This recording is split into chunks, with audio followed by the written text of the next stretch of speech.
My name is Ben Burgis. I'm the author of Give Them an Argument, Logic for the Left, which is forthcoming from Zer0 Books at the end of next week. In fact, I think Barnes & Noble maybe, Book Depository, and for sure Canadian Amazon are all shipping it out already.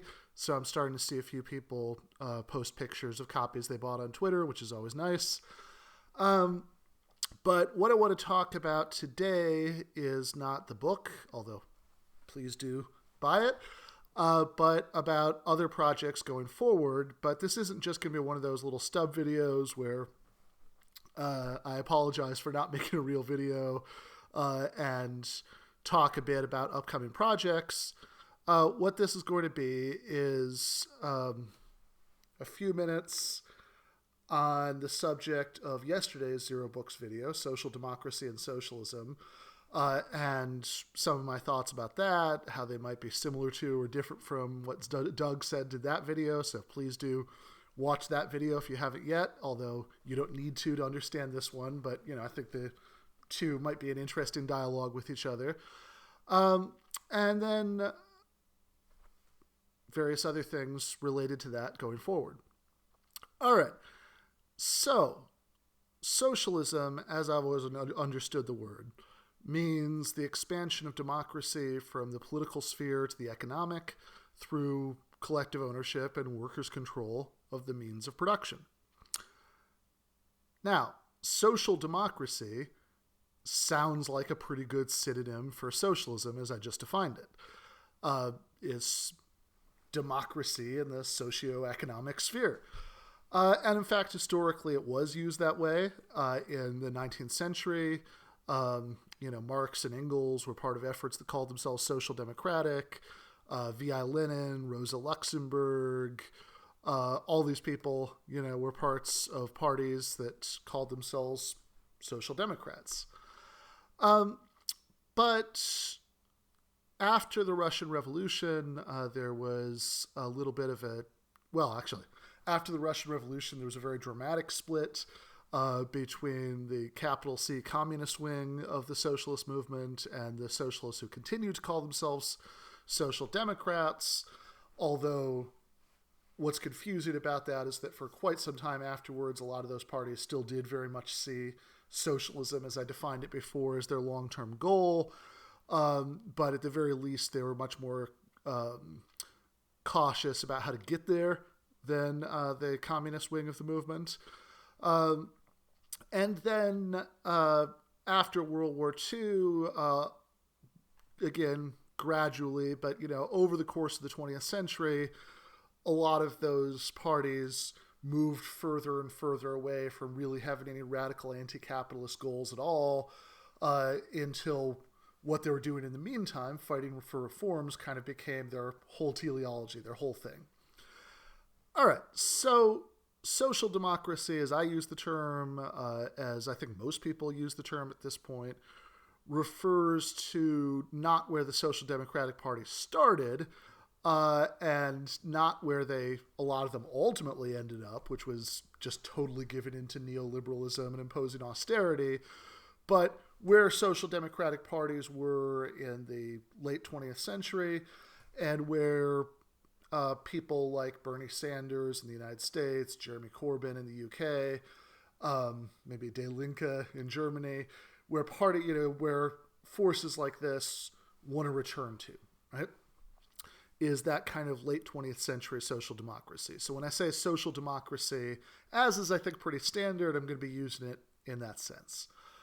All right, so social democracy is about fighting for various government programs that take parts of the economy outside of the marketplace, like healthcare, for example, without disrupting the fundamentals of the capitalist economic system. So in other words, social, countries where a social democratic agenda has been realized to a very great extent are going to be countries that are still capitalist countries. Most people still have to work for regular capitalist employers, But certain segments of the economy that meet important human needs have perhaps been taken into state ownership, like the NHS in Britain, or the coal mines for a long time in Britain. And there have been a variety of pro-worker regulations that try to curb some of the worst abuses of the private sector. And there are also going to be various government programs that sort of cushion people in different ways from the worst abuses of the private sector. So to go back to the healthcare example, if people aren't worried that they'll lose their health insurance if they lose their job because they know that they have national health insurance, it's not linked to their job, that cuts one of the strings that bosses use to keep workers subservient. That that you don't have to worry, ooh, if I piss him off too much, he'll fire me, and then I'll lose my health insurance. So how do these two things relate? Social democracy, in that sense I just gave you, and socialism. Well, social democracy certainly can be a road to nowhere. The history of the last 100 years or so abundantly proves that in many and depressing ways. In other words, even if you achieve all of these important left-wing pro-worker gains within the capitalist system, as long as you've essentially kept the capitalist ruling class in power, the owners of the means of production still own the means of production, and they have all the wealth that comes from that, then later on, when they're less afraid of unrest from below and they feel like they have more of a political window, then they can roll it all back, right? So if essentially you kind of think of these social democratic gains as this boulder that you roll up the hill, but as long as you don't push it off the other side, right, to stretch the metaphor a little bit by overcoming capitalism completely and moving towards an entirely different mode of production, then there's always the danger that the boulder is going to roll back down on you in the form of austerity, in the form of all of these great working class gains being taken away again at the end of the process. All right. So it certainly can be a road of nowhere, but that doesn't mean that fighting for social democratic reforms is a waste of time. In fact, I would argue that fighting for social democratic reforms is the only possible way forward from where we are now, especially in the United States with its, completely dismal, 6.7% private sector unionization rate and all of that. So right now with the rise of Bernie Sanders, the rise of DSA, Alexandria Ocasio-Cortez, etc., a lot of what we see is a certain blurring of the lines between social democracy and radical socialism. And you can decry that, and you can try to correct it in, whatever, left-wing YouTube channels and Marxist reading groups, you can get together under current conditions.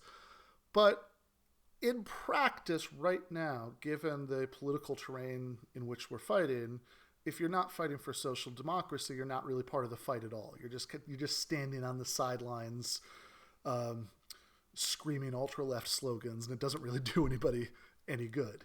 So what I think, and this is an upcoming writing project in which I make this argument, I'm going to wait to announce the specifics until I have a contract in hand from Zer0 Books, which might be happening soon, but is about this dynamic, about the way that supporting that kind of Bernie-style social democracy can get us a certain amount of the direction we want to go in. It can help us achieve things that increase the level of militancy of the working class because workers are more willing to do things like take risks by doing, organizing unions, expressing controversial political opinions because they're less worried about being fired because of these things, because of these social democratic gains. And that can help build up the strength and confidence of the working class. And also, which of course gets us closer to a long-term scenario where the working class is willing to take over society completely. And also, the more that you get a situation where a lot of these social democratic gains have actually been realized, there are points on the board for social democracy, then you can actually get a meaningful differentiation between social democrats and radical socialists. Because you'll actually be fighting over something, right? You know, in other words, like right now, there's just no realistic prospect, given the political terrain, of getting anything accomplished in the short term except for social democratic goals. But once you start to accomplish some of those goals, you can actually get a more of a political differentiation between social democrats and people fighting for this real radical socialist vision that would actually mean something in the real world. Okay, so that was a teaser. More details on that writing project, as I said, as soon as I've finished up the proposal that I'm working on, and I have a contract in hand and all that stuff, assuming that the publisher wants it. But what I want to talk about now for the remainder of the video is about the other stuff I've got going on that I hope Zer0 Books listeners might, and Zer0 Books viewers, we are on YouTube, might be interested in checking out. So one of these things is I'm going to starting today, putting out content on my own personal YouTube channel. That's Ben Burgis. So just do a search for my first and last name, and you should see it right away. In fact, there are already a couple hundred subscribers there, I think, because every time I put out one of these videos on Zer0 Books, a few people get confused and think that to get more of them, they need to subscribe to me, so they'll subscribe to that. So I'm actually going to start putting out content on there. So what that's going to be is every day there's going to be a 3 to 5 minute video. Going to be pretty strict about those timelines on other ends, because I want this to be something that people can really take in every day and just have no problem, right? You know, that this isn't like homework. This isn't something that, you know, people aren't going to have time for. So just a 3 to 5 minute video. What they'll be called is daily doses of logic, leftism, and other nutritious content. So a lot of that, of course, is going to be about logic and, you know, breaking apart bad right-wing arguments and talking about fallacies and things like that. But I had the broader title, so I could also talk about stuff like this, or about, you know, what's in the news that day, and etc. So that is, you know, free and open to the unwashed proletarian masses on YouTube. And that's daily, so that's the main thing. But there's also, importantly for me, a Patreon that's up and running. The first post is already up there as I'm recording this. So it's patreon.com/Ben Burgis. And on the Patreon, what I'm going to have, and can subscribe for just $10 a month or $15 for some extra perks, is 2 short essays every week. That's going to be dropping 8 a.m. Monday and Thursday. The daily doses on YouTube are going to be 5 p.m. Every day, more or less. But the 2 short essays, when I say short essays, I mean the word count I'm always aiming at is between 1,500 and 2,000 words. So you're getting something substantial for your money. But it's also something that it's no problem to actually read 2 of those every week. Okay. And I'm also going to be doing a video on the Patreon every week. I'm still going to be doing the videos here on Zer0 Books. That's not affected by any of what I'm talking about. This is both and. And so that's 1 video and 2 essays every week. And you can, and at least one of the 2 essays per week, and at least every other video is going to be about a patron-suggested topic. Again, doesn't have to be about logic. Anything about philosophy, politics, you know, what do you think about postmodernism? What are the 5 best episodes of The Sopranos? Whatever. Those are all fair game topics. And part of the reason I'm doing all of this right now is, all right, I need the money.